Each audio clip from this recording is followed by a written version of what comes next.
And now I'm honored to introduce Dr. Priyanka Chorge.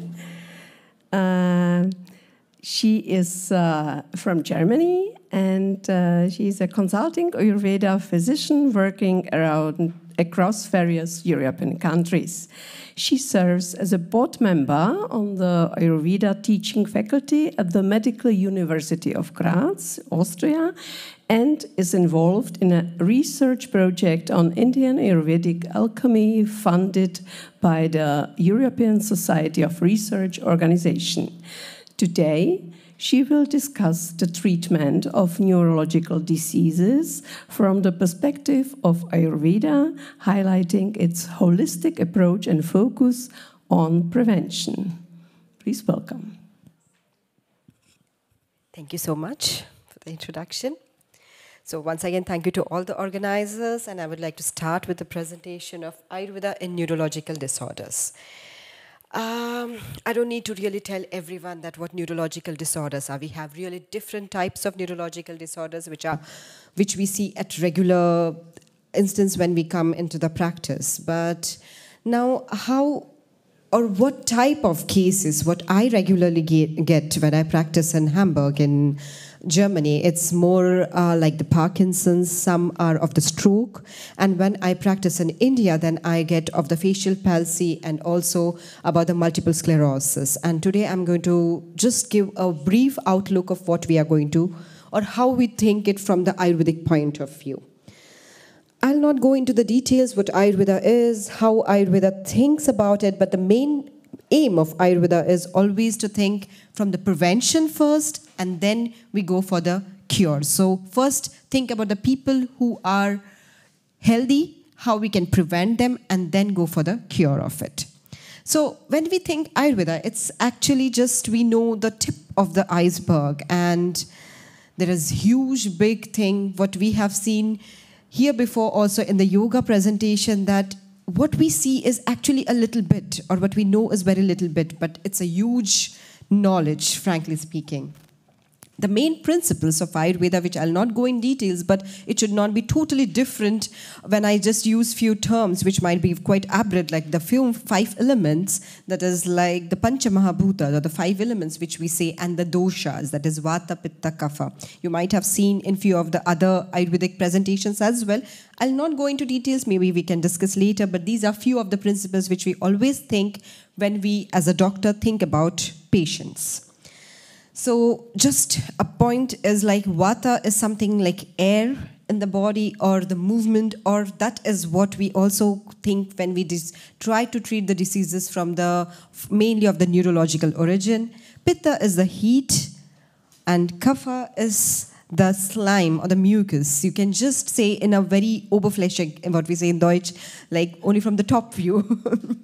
Okay, so this is just a small slide where I just try to say what each and every element, it's a quite humor where we can say that, okay, when we say Vata, it's something more about the dryness, the movement in the body, and those things are very much necessary when we try to diagnose a patient, because very important is what your constitution is. And the same 3 things come for the constitution also, that Vata person always looks a bit shlunk, that is a quite little bit thinner, compared to the Pitta, which is a medium, and one which is a Kapha is a little bit a thicker body or a stable body. So now when we think from the patient point of view, as soon as a patient enters, we try to diagnose the patient first, its constitution, so that whatever disease might be, that comes the next. First, we need to know because, what the patient or how the patient is, because Ayurveda is a customized medicine.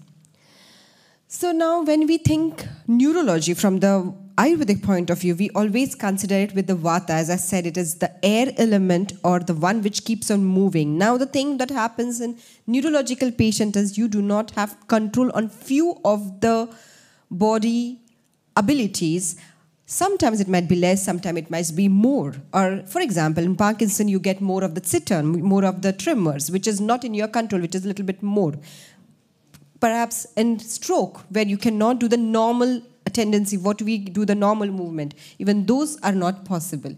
So these are few of the names from the Ayurvedic, the similar names what were there in the modern, we have it from the Ayurveda point of view as well. But Ayurveda says we do not need to always name the disease, we just check what concentration of these elements or these humors are actually there. So these are regularly what we see. And the main thing, what as I said, was the prevention in Ayurveda. And that prevention can take place by naturally, we can see sometimes. Natural is like the, maybe anatomically that your brain has been protected with the skull or those protection ways. Prevention is mostly by food, lifestyle changes, and before and during pregnancy, what all things a mother can do. So we think of the prevention from a very primitive level, and then we go for the cure. So considering food as medicine, which that is what I practice more in Germany when I think about a neurological patient, that food is the main thing that makes your body. And for the neurological patients or the ones who are not but are capable of having it or prone to it, we really consider that, because we have to think food from food point of view, what you are exactly taking, how the recipe is made, what is the menu, and what is your plan according to your constitution. So if you do not know how much to eat, what exactly happens is the food becomes a toxin and the food starts eating you. So that is the point where actually Ayurveda really goes more deep into, because if you do not eat, it's like a very simple thing. When there is a little bit of fire and you want to make it big and you give a suddenly big clog of wood, what happens is it's smoke everywhere. It doesn't get burnt. Same is the case when you have little fire, but you eat because you like to, or something which is not for your body and still you eat, then what you get is a toxin. And this is what exactly Ayurveda says, that you have to be careful. Knowing unknowingly also, because of the weather changes, also some toxins can be made. Genetically it can be made. Those cannot be changed. But what all we can do is, from the European point of view, what you can have regularly for curing the neurological diseases is, what I tell them is use amla, which you might know, the gooseberries, ash gourd, so sometimes of pumpkins, or the kurbis, or the white gourd, the long Flaschen kurbis, what we say in Deutsch, or the longer pumpkins. You might be knowing the moringa, which is there. And that really helps a lot for the sit-on, for the movements, for the Parkinson patients, where you have a lot of tremors, you can really control it. Zucchini is quite good, quite easy to digest and very nice. And radish, which is very good for the digestion. So we try to cure them with the digestion itself. Then come some of the fruits. Now, amla is a vegetable as well as a fruit. So there is amla, some avocados, grapes, so Trauben. Then pomegranates, that is Granatapfel. I do not know what they call it in Czech, or I would have written that. And this is something like, you can say plums, a type of plums, which are a little bit sour, falsa. And the blueberries. They are really quite good for the patient with the neurological disorders. Some cereals like the roggen, what they say, or the barley, quinoa, or then red rice. I always recommend red rice, very, very helpful for the patients with a neurological disorder, because that really works with the myelin sheath as well. So that way we try to help them out with the food. Some lentils, you might be knowing the green lentils, the grünbohnen, or the black ones, black dal, what we say, masoor, the red lentils. They are also quite good if you want to have in the soup form to increase your the digestive fire or the digestive capability. We ask them to have that at the regular intervals. Now the question comes about the oils, which oil to be used, or shall I go for the coconut oil, which is when people come to me from the Ayurveda, then I say, please use the oils which are there in and around your area, because the one which is grown in your area is what the nature expects you to have. So I'll say, yes, the raps oil or the olive oil will be good. Ghee is one thing that you cannot stop, even when the question comes like, is Ayurveda vegetarian or vegan? I'll say, Ayurveda is not vegan. Yeah, vegetarian we can, but ghee is a must, a mandatory thing, because that really improves your neurological health. So it's a very deep study into it, but because I'm just giving the overview today, so I'll just tell you how that please, for neurology, ghee is something which we cannot stop. Some of the spices in the kitchen that we can have regularly is, if you know your constitution, then you can go for something that is cumins or asafoetida or some black pepper. Those you can have it at the regular intervals or at least in the daily food preparations. Now the dry fruits, because there is variety of the things that are available, then walnuts is one thing, but obviously the quantity matters according to your constitution. Almonds or the Schwarzrosinen, that is the black raisins, what we use, the dried grapes, the black ones, they are very good. Or the Kürbiskerne, that is the pumpkin seeds. They help a lot for the Parkinson patients actually. Now, when we come from the treatment point of view, there are some herbs like Kapikachu, Brahmi, or Ashwagandha, which we might know, which we use it from the treatment point of view. But that is again the doctors, which again it has to be a doctor, not can be taken on their own. But there are few, depending on the disease, depending on the grades which they are, we try to ask them to have it. Apart from that, there are certain processes which are done, like the therapies which we do it in our clinic, and those are like the major ones which you might hear is like the Panchakarma. Apart from the wellness point of view, you can also see that it is also known as detoxification or detox therapy, where many people say, but Ayurveda says that, okay, from the prevention, yes, you can think it as a wellness, but when it is a treatment, then it is a treatment. Like we do have pre and post-ops as well. So one is like specific oils that we ask the patient to use it depending on the grades of problem that they have. Then one thing, Shirudhara. Here we do not give, not only we give the oils, but we also give sometime with the milk or sometime with the buttermilk, depending on which disease or why did he have the neurological disease? Is it accidental? Is it because of the brain hemorrhage? Or is it genetic? Depending on that, we give this Shirudhara.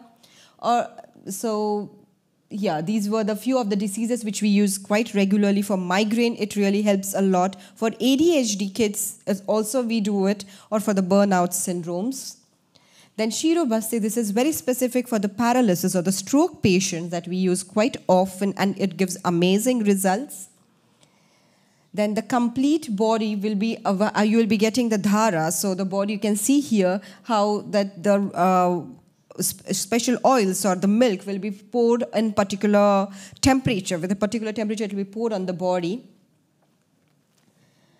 And then heating process. So it's like sauna, but we have a different sauna where you either submerge into that oil or below your head, neck part, your body will be kept warm with the steam. And that steam is not going to be the normal steam, but it is going to be with some specific decoctions, some specific water, which has been cooked priorly with some herbs already.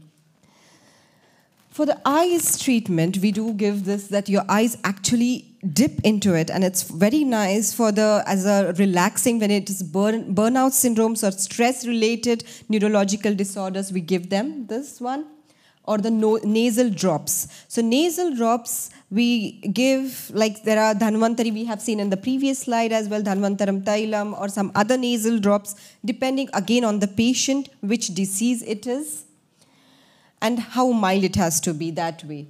This is one process which we really give for cleansing, or many times we do it as a detox as well, but this is very specific according to the patient. According to the patient, we decide which medicine or which ghee is to be administered, and we give it in such a way that it's a 5 to 6 day process actually, and the last day they have the dushval, or the cleansing of the intestines.